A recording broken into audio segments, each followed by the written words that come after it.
મારું નામ કાળુભાઈ રૂપાભાઈ ડાભી। હું ગુજરાત રાજ્ય કોળી સમાજના પ્રમુખ તરીકેની જવાબદારી નિભાવું છું। હાલ ધંધુકાના ધારાસભ્ય તરીકે જવાબદારી। નવનીતભાઈનો જે બનાવ બગદાણામાં બન્યો તે મેં સાંભળ્યો, જાણ્યો અને આજે એની ખબર અંતર પૂછવા માટે મહુવા હોસ્પિટલ ખાતે અમે આવ્યા હતા। નવનીતભાઈ ઉપર જે બેરહેમીથી એમને માર મારવામાં આવ્યો છે, જાણવા મળ્યું છે કે આ કૃત્ય કરનાર માયાભાઈ આહિરના દીકરા એ કરાવ્યું છે। માયાભાઈ તો પોતે સારો માણસ છે, પણ એના દીકરાએ આ જે કંઈ કર્યું એ ખોટું કર્યું છે। આની વ્યવસ્થિત તપાસ થાય અને નવનીતભાઈને ન્યાય મળે એના માટે અમારા પ્રયત્નો રહેશે।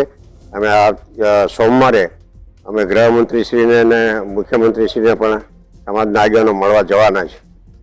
મારું નામ કાળુભાઈ રૂપાભાઈ ડાભી। હું ગુજરાત રાજ્ય કોળી સમાજના પ્રમુખ તરીકેની જવાબદારી નિભાવું છું। હાલ ધંધુકાના ધારાસભ્ય તરીકે જવાબદારી। નવનીતભાઈનો જે બનાવ બગદાણામાં બન્યો તે મેં સાંભળ્યો, જાણ્યો અને આજે એની ખબર અંતર પૂછવા માટે મહુવા હોસ્પિટલ ખાતે અમે આવ્યા હતા। નવનીતભાઈ ઉપર જે બેરહેમીથી એમને માર મારવામાં આવ્યો છે, જાણવા મળ્યું છે કે આ કૃત્ય કરનાર માયાભાઈ આહિરના દીકરા એ કરાવ્યું છે। માયાભાઈ તો પોતે સારો માણસ છે, પણ એના દીકરાએ આ જે કંઈ કર્યું એ ખોટું કર્યું છે। આની વ્યવસ્થિત તપાસ થાય અને નવનીતભાઈને ન્યાય મળે એના માટે અમારા પ્રયત્નો રહેશે।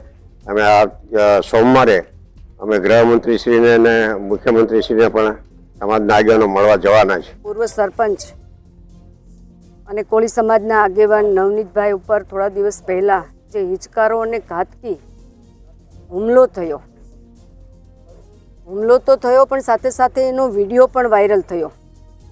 જે આ કૃત્ય કર્યું છે એ લોકોએ જેનો વિડીયો ઉતાર્યો અને એ વિડીયો જોઈ અને સમગ્ર ગુજરાતની પણ સમગ્ર હિન્દુસ્તાનમાં એક બધાને અરેરાટી થઈ ગઈ। એટલો બધો હિચકારી હુમલો અને એટલી બર્બરતાથી એમને મારવામાં આવ્યો અને આ માર્યા પછી એ લોકોએ વિડીયો ઉતાર્યો અને ચાલુ વિડીયોમાં અથવા ચાલુ ફોને એ લોકો એમને મારતા હતા એ વિડીયો આખા દેશે જોયો અને એના કારણે સૌને એવું થયું કે આવો જે હિચકારો હુમલો થયો છે એવા નવનીતભાઈની સાથે સૌએ રહેવું જોઈએ, સૌ સમાજે રહેવું જોઈએ અને ખાસ કરીને કોળી સમાજના આગેવાન છે એટલે સમગ્ર ગુજરાતભરનો કોળી સમાજ અને અન્ય સમાજો પણ, કારણ કે આવો જે અન્યાય થતો હોય ત્યાં સૌ સમાજ સાથે રહીને ન્યાય માટેની માગણી કરતો હોય છે અને એટલા માટે ન્યાયની માગણી કરવા માટે સૌ ગુજરાતનો કોળી સમાજ અને અન્ય સમાજ નવનીતભાઈના સપોર્ટમાં અત્યારે હનુમંત હોસ્પિટલમાં આટલા દિવસથી આવી રહ્યો છે અને એ જ દેખાઈ રહ્યું છે કે ખરેખર હુમલો છે એ કેટલો ઘાતકી હતો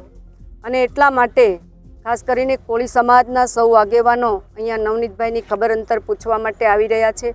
અમે પણ આજે ભાવનગરની ટીમ સાથે અહીંયા નવનીતભાઈની ખબર અંતર પૂછવા અને નવનીતભાઈને સધિયારો આપવા માટે થઈને આવ્યા છીએ અને ન્યાય માટે સૌ સમાજની સાથે અમે લોકો પણ છીએ અને આગામી સોમવારે માનનીય મુખ્યમંત્રીશ્રી અને માનનીય નાયબ મુખ્યમંત્રીશ્રી અને ગૃહમંત્રીશ્રીને સૌ મળવાના છીએ અને ન્યાય માટે એ માગણી કરવાના છીએ અને ખાસ કરીને જે દોષિત છે, જે આરોપીઓ છે એમને ઝડપથી એ કાર્યવાહી થાય અને એમને પકડવામાં આવે અને એમને સજા થાય એવી માગણી કરવાના છીએ।